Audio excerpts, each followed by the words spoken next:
दी superior model school Adalpur तरफ़ां मुख़्तलिफ़ रांदियुनि जो हफ़्तो मल्हायो वियो, जंहिं में दी सुपीरियर मॉडल स्कूल आदलपुर जे शागिर्दनि ऐं उस्तादनि हिसो वरितो। क्रिकेट जी टीमुनि मां क्लास 5 खां 8 क्लास शागिर्दनि जी टीमुनि हिसो वरितो, जंहिं में टोटल रांदियूं 5 थियूं, जंहिंजो फाइनल सरशेब हुसैन कलोड़ा जी टीम ऐं सरफराज़ हुसैन सूमरो जी टीम में मुक़ाबिलो। कामयाबी माणींदड़ रांदीगरनि कैप्टन सरशेब हुसैन कलोड़ा जी टीम ऐं फाइनल में पहुतल टीम जे कैप्टन सरफराज़ हुसैन सूमरो खे ऐं ॿियनि टीमुनि जे प्लेयरनि खे आदलपुर जे नाले वारे सहाफ़ी पंहिंजे अख़बार ऐं Time News Sindh press club Adalpur जो सदर माजिद अली कलोड़, हाजी वकार कलोड़, समाजी अॻुवान ज़हीर अहमद कलोड़, इंसाफ़ कलोड़, आरिफ हुसैन शाह, आदलपुर जो नाले वारो क्रिकेटर फहाद हुसैन कलोड़ ऐं स्कूल जे प्रिंसिपल सदाम हुसैन कलोड़ हथां इनामी कप ॾिना विया। हिन मौक़े ते उस्तादनि, शागिर्दनि ऐं शागिर्दियाणियुनि टाइम न्यूज़ सां ॻाल्हाईंदे चयो त सुपीरियर स्कूल का ऐं असां जो अॼु लास्ट डे हुयो स्पोर्ट जो, असां स्पोर्ट में ॾाढो मज़ो कयोसीं ऐं सुपीरियर स्कूल जेको हेल्दी एक्टिविटीज़ कराईंदो रहे थो उहो हमेशह क़ाइमु ऐं दाइमु रहे। ऐं थैंक यू जो सर सदाम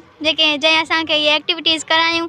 अल्हम्दुलिल्लाह असांजे सुपीरियर स्कूल जे तरफ़ां जेको रांदियुनि जो हफ़्तो रखियो वियो हुयो अॼु इख़्तिताम ते पहुतो ऐं सभिनी ॿारनि इंजॉय कयो। इहे हेल्दी एक्टिविटीज़ असां कोशिशि कंदा आहियूं सुपीरियर स्कूल जे तरफ़ां थींदियूं रहनि। पढ़ाई सां इल्मी सरगर्मियूं या गैर इल्मी सरगर्मियूं हिन मां काफ़ी घणो कुझु सिखनि था ॿार, फिटनेस जे बारे में, लीडरशिप जे बारे में।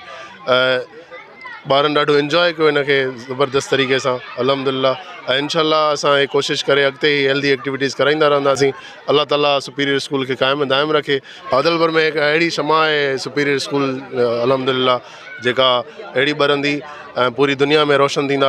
असांजो जेके ॿार आहिनि अॻिते वधी पंहिंजो नालो रोशन कंदा, पंहिंजे शहर जो नालो, पंहिंजे स्कूल जो नालो रोशन कंदा इंशाअल्लाह। हा, हर साल जीअं हिन साल बि द सुपीरियर मॉडल स्कूल जे तरफ़ां जेको आहे त स्पोर्ट्स गाला कयो वियो। ॿारनि ॾाढो इंजॉय कयो, तमामु बहितरीनु ॿारनि खे मज़ो आयो।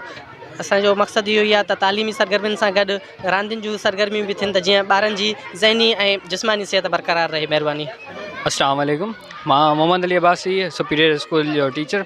अच्छा, अॼु जेको आहे सो हिकु असां the superior model J platform तां हिकु बहितरीनु स्पोर्ट्स गाला मुनक़िद कयो हुते, जेको सुपीरियर गाला जे नाले सां शाया थियो। जेको टिनि ॾींहंनि जो मेलो हुयो, उन में मुख़्तलिफ़ शागिर्दनि फुटबॉल, बैडमिंटन ऐं क्रिकेट वग़ैरह जहिड़ियूं रांदियूं पेश कयूं।